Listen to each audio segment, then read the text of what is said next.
Student, हम आप लोग को बता दें कि जो पिछला वाला वीडियो हमारा पार्ट 1 था उसमें हम लोगों ने वैद्युत आवेश था उसका क्षेत्र वाला पार्ट हम इसमें पढ़ रहे हैं। तो उसमें हमने आपको थ्योरी बताई थी, इसमें विद्युत आवेश बताया था, आघूर्ण बताया था। ये सब कुछ आप पार्ट 1 से पढ़िए, उसके बाद ही आपको पार्ट 2 समझ में आएगा। आज का जो हमारा टॉपिक है वो है कूलाम का नियम।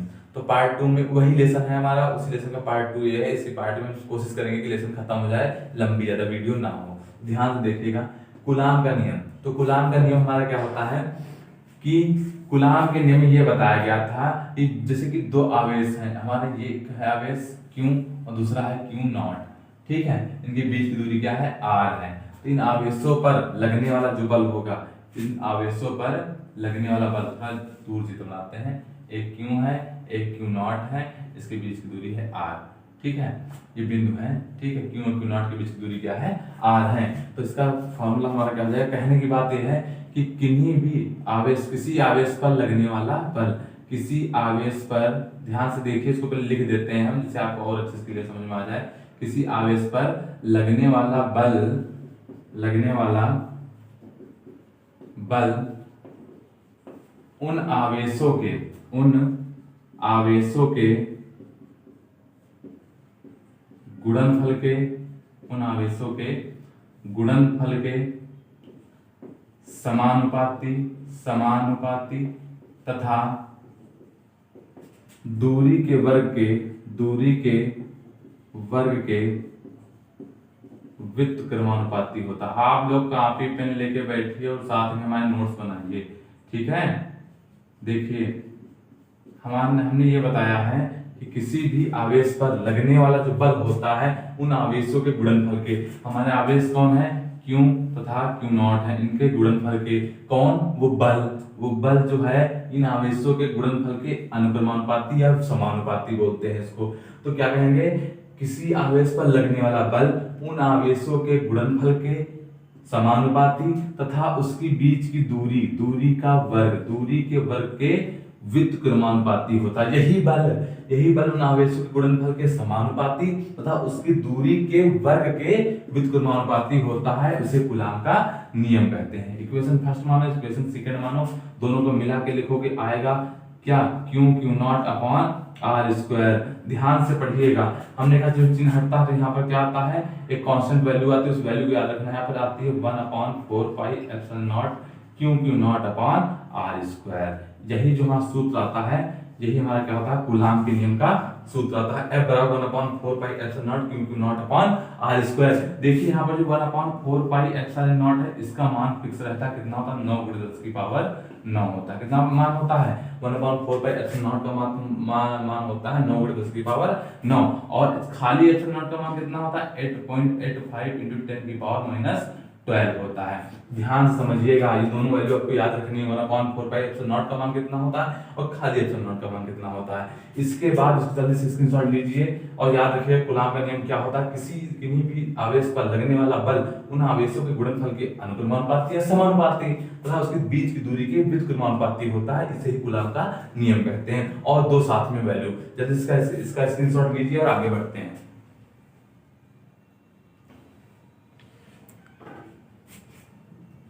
ठीक है, अब आगे चलते हैं। अभी देखो हम एक फार्मूला पढ़ चुके हैं, ये वाला F बराबर 1/4 पाई एप्सिलॉन नॉट वाला, ठीक है। अब चलते हैं नेक्स्ट हेडिंग पर। तो नेक्स्ट हेडिंग हमारी क्या आती है, किसी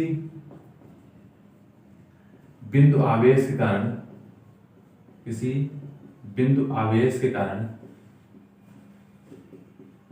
वैद्युत क्षेत्र की तीव्रता, वैद्युत क्षेत्र की तीव्रता।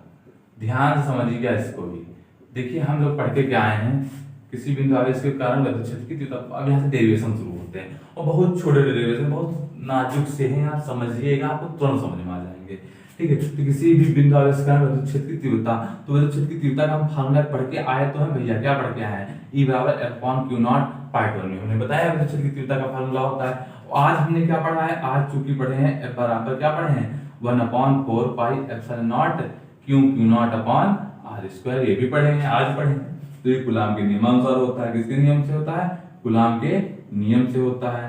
तो कूलाम के नियम से होता है हमारा F बराबर 1/4 pi epsilon naught q q naught upon r square. F की वैल्यू यहाँ रख दो, तो समीकरण 1 में एफ की वैल्यू रखने पर ई बराबर एफ की जब क्या रखोगे 1 upon 4 pi epsilon naught q q naught upon r square, और साथ में नीचे देखो 1 अपॉन क्यू नॉट अलग से है, ये एफ की वैल्यू क्यू हो गई, क्यू नॉट से कैंसिल हो गया, ई का फॉर्मूला हमारा क्या आ गया 1 upon 4 pi epsilon naught q upon r square. ये हमारा फॉर्मूला किसका होता है, विद्युत की तीव्रता का होता है। इसको आप नोट डाउन कर लीजिए और इसको स्क्रीनशॉट ले लीजिए जिससे हम आगे बढ़ पाए, ठीक है।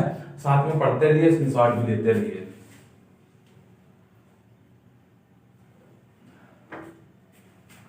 ठीक है, अब आगे चलते हैं। बहुत छोटे डेरिवेशन है, 2 या 3 डेरिवेशन और बच्चे हैं, लेसन खत्म कर रहे हैं। ठीक है, आगे देखिए, किसी भी बिंदु आवेश के कारण हम पढ़े थे विद्युत क्षेत्र की तीव्रता। अब पढ़ेंगे क्या, अब पढ़ेंगे वैद्युत द्विध्रुव के कारण। किसके कारण, वैद्युत द्विध्रुव के कारण विद्युत क्षेत्र की तीव्रता, वैद्युत द्विध्रुव के कारण। अब इसमें क्या होती है, 2 कंडीशंस आती हैं। पहली हमारा आता है अच्छी स्थिति में, किसमें आता है, अच्छी स्थिति में। ठीक, अच्छी स्थिति में क्या हमको पढ़ना है, अच्छी स्थिति में पढ़ना है वैद्युत ध्रुव के कारण क्या विद्युत क्षेत्र की तीव्रता हो जाएगी। ध्यान समझिएगा इस चित्र को, हमने वैद्युत द्विध्रुव बना दिया। क्या बना दिया, वैद्युत द्विध्रुव बना दिया।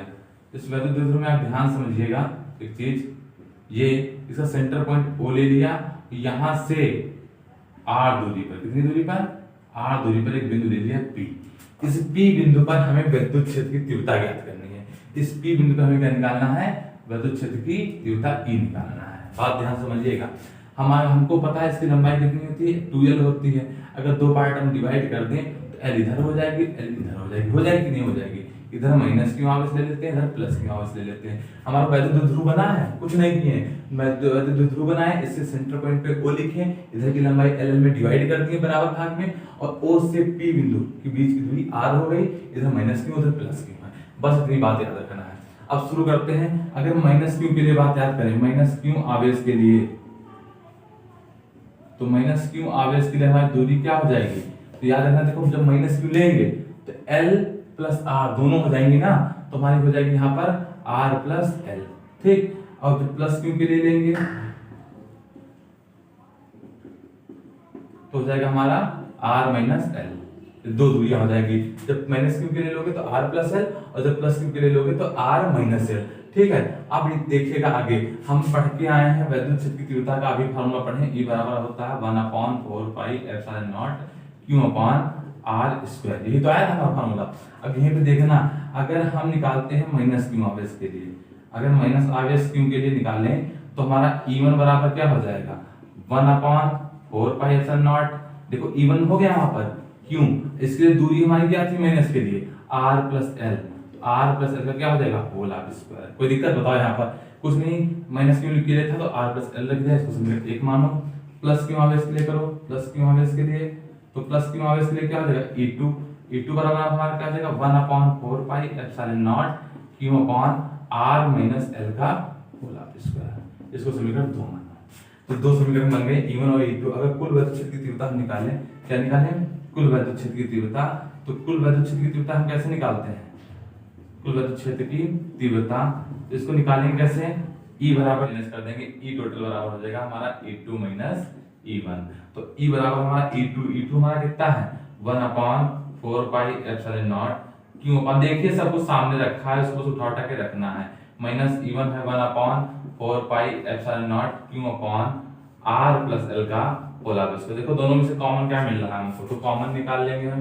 E बराबर कॉमन मिल रहा है 1/4 पाई एप्सिलॉन नॉट Q, तो अंदर क्या बचा हमारा, अंदर बचा 1 अपॉन, इधर क्या बचा R माइनस L का होल आर स्क्वायर बचा, minus 1 upon R plus L का होल आर स्क्वायर बचा, यही तो बचा अंदर। तो E बराबर हमारा क्या हो जाएगा 1/4 पाई एप्सिलॉन नॉट Q, अंदर क्या हो जाएगा एलसीएम हमारा R square minus L square का होल आर स्क्वायर, यही एलसीएम हो जाएगा हमारा। ठीक है, तो इसका यहाँ पर हो जाएगा, इसका यहाँ पर हो जाएगा, तो R प्लस L का होल आर स्क्वायर इधर आ जाएगा, माइनस R माइनस L का होल आर स्क्वायर इधर आ जाएगा। तो E बराबर हमारा हो गया 1/4 पाई एप्सिलॉन नॉट Q, यहाँ ब्रैकेट खोल दो इसका, R स्क्वायर माइनस L का होल आर स्क्वायर यहाँ है, यहाँ ब्रैकेट खोलोगे A square plus B square plus 2ab ये हो गया।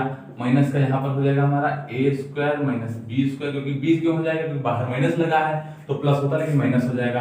अब माइनस 2rl होता तो यहाँ पर प्लस का 2rl हो जाएगा। l से l कैंसिल, r से r कैंसिल, e बराबर हमारा क्या आ गया 1/4 pi epsilon naught q into 2rl कितने हो गए 4rl। ठीक है, अपॉन में क्या है r square minus l square का होल ऑफ स्क्वायर। एक कंडीशन याद रखना, जो एल का मान यहाँ है वो बहुत छोटा है ओ से, इसलिए एल बराबर लगभग क्या हो किसके हो जाएगा 0 के। तो अगर एल बराबर हम 0 रख देंगे तो ई बराबर हो गया हमारा 1/4 पाई एप्सिलॉन नॉट। यहाँ देखो 4 को 2 भाग में तोड़ सकते हैं, 2 को अलग कर लिया और 2 क्यू एल, इसको 2 2 गुणे 2 4 को लिख सकते हैं, तो 2 और क्यू एल को अलग कर लिए और 2r को अलग कर लिए। ठीक है, अपॉन में हमारा क्या बचा, ये तो 0 हो गया, तो r स्क्वायर था, इसकी पावर कितनी है 2।